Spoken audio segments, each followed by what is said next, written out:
Como expertos en propiedad intelectual e industrial, en Bardella y Pagenberg pensamos que es importante que las empresas de base tecnológica sepan sobre las herramientas legales que están a su disposición para facilitar la internacionalización de sus productos y servicios. Las patentes son unos derechos legales que se reconocen a nivel internacional y encapsulan la esencia tecnológica de un producto o servicio, con lo cual son reconocidos por cualquier experto en la materia de patentes.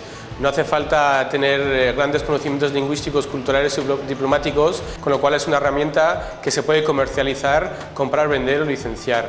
Según nuestra experiencia, las empresas que quieren exportar sus desarrollos encuentran este trabajo mucho más fácil usando las patentes como un derecho legal.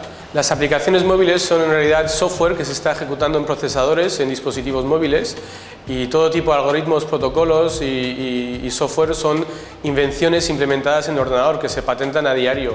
La única dificultad intrínseca que puede tener el patentar software y por tanto patentar las aplicaciones móviles es el que tiene que haber una solución técnica a un problema técnico.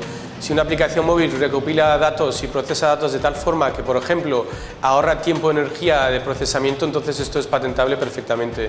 Desde Bardella y Pagenberg somos expertos, trabajamos con desarrolladores a diario intensamente en este tipo de ámbitos y les ayudamos a obtener protección para sus patentes a nivel internacional y, subsecuentemente, recuperar el retorno de inversión que han hecho durante tantos años en las aplicaciones móviles.